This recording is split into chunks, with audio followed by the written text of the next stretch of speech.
उनके सामने मेरी बेइज्जती करी, इसने फोन लगा के कि ये बर्तन वाली बाई है।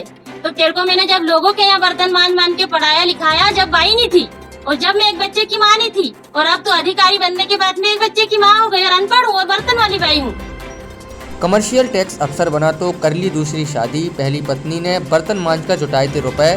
पत्नी ने पढ़ाई के लिए घरों में बर्तन मांजे और मजदूरी कर जुटाए रुपए। उत्तर प्रदेश के बरेली की एसडीएम ज्योति मौर्य का मामला अभी चर्चा का विषय बना हुआ है।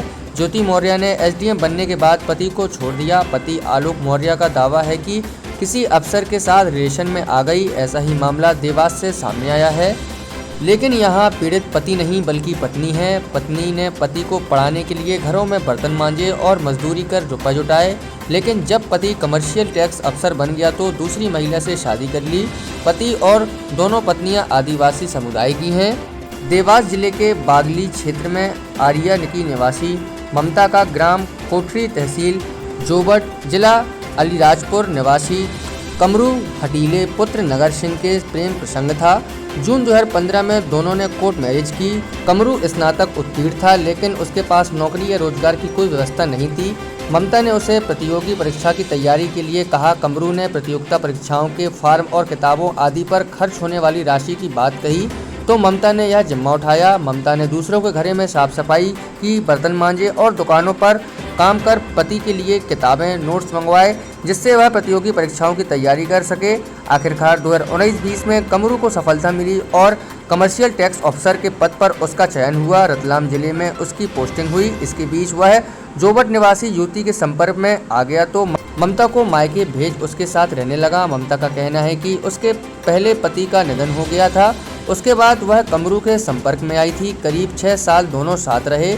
ममता का कहना है कि उसकी पहली शादी 16 वर्ष पहले हुई थी। शादी के 2.5 साल बाद ही पति की मौत हो गई। पहले पति से एक बेटा था, लेकिन कुछ महीनों पहले ही उसके 15 वर्षीय बेटे की भी मौत हो गई।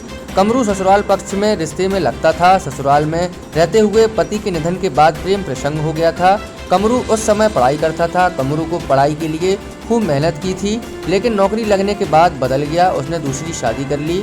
मैं फिर भी रहना चाहती थी, लेकिन उसने साथ नहीं रखा। फिर मैंने अगस्त 2021 में कोर्ट में वाद दायरा किया। भरण पोषण के प्रति माह 12,000 भी नहीं दे रहा है। अब मैं कहाँ जाऊँ?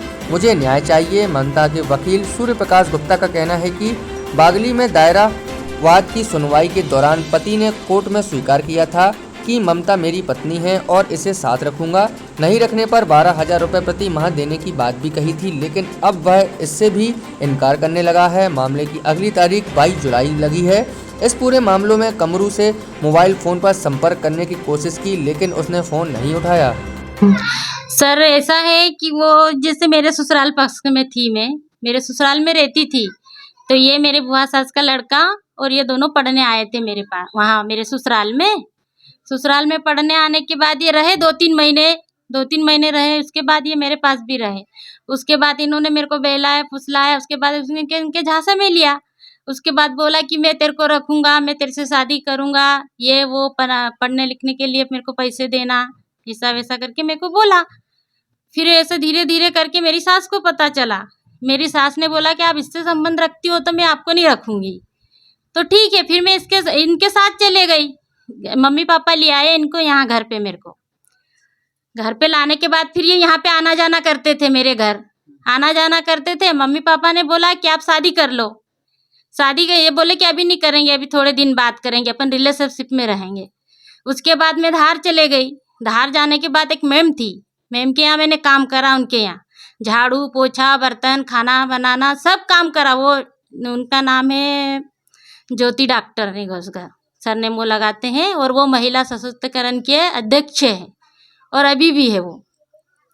उनके यहाँ से मैंने उनको काम कर करके पैसे दिए। मैंने 3-4 साल तक पैसे दिए उनको मैंने पढ़ाई करने के लिए। रिलेशनशिप में रहे हम जब तक। उसके बाद ये जैसे इसकी पीएससी की एग्जाम को जैसे इसने पेपर दिया, उसके बाद ये मेरे को छोड़ के भाग गया। छोड़ के भागने के बाद फिर उस मैडम ने छोटा सा आवेदन दिया था, वहाँ के धार के कलेक्टर के साइन सब पे लगा के दिया। उसके बाद उन्होंने वहाँ उनके गांव गया। गांव जाने के बाद फिर वो आए कोर्ट में आए, वहाँ जहाँ महिला के वहाँ होता है ना, वहाँ पे ऑफिस में मैंने जानकारी निकाली कि मेरे नाम है कि नहीं है। तो इसकी सर्विस बुक पे मेरा नाम है, मेरा पत्नी का दर्जा कि ये मेरी पत्नी है सर्विस बुक में मेरे। फिर इनके बॉस से मैंने बात करी तो बोला बेटा आपका नाम है सर्विस बुक में। उनके सामने मेरी बेइज्जती करी इसने फोन लगा के कि ये बर्तन वाली बाई है। तो तेरे को मैंने जब लोगों के यहाँ बर्तन मान के पढ़ाया लिखाया, जब बाई नहीं थी और जब मैं एक बच्चे की माँ नहीं थी, और अब तो अधिकारी बनने के बाद मैं एक बच्चे की माँ हो गई और अनपढ़ हूँ और बर्तन वाली बाई हूँ। 2 साल हो गए। 2 साल? हाँ 2 साल हो गए सर। खर्चा वगैरह भी? खर्चा तो कुछ नहीं मिल रहा सर, मेरे 12,000 रुपए बंधे, आज दिन तक वो भी नहीं मिला है और ना दे रहा है ना कोर्ट में आ रहा है। और मैंने उस जानकारी ली और उसके वकील को बोला मैंने कि सर मैं दोनों जज के सामने बोला कि बोले मैं पैसा आज डलवा रहा हूँ कल डलवा रहा हूँ। फिर मेरे वकील ने बुलाया उसको, उसके वकील को, उसके वकील ने बोला कि हम तो आए दिन जज के सामने झूठ बोलते हैं सर, तो हम गरीब इंसान की कौन सुनेगा। मैंने ये पक्ष रखा कि सर आपने 2 दिन के लिए आपने बोला कि मैं पैसे डलवा रहा हूँ, आपने क्या शब्द मेरे को बोला कि मैं आपसे बात नहीं कर रहा हूँ आपके वकील से बात कर रहा हूँ और आए दिन मैं जज के सामने झूठ बोलता हूँ। उसके वकील ने ऐसा मेरे को बोला।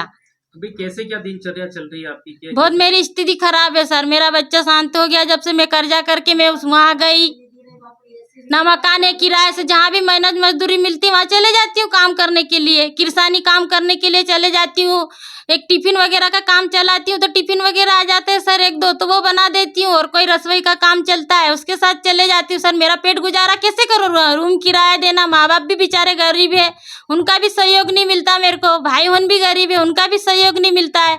मैंने मनपसंद इनसे शादी करी तो ऐसे भी मेरे परिवार मेरे से नाराज रहते हैं।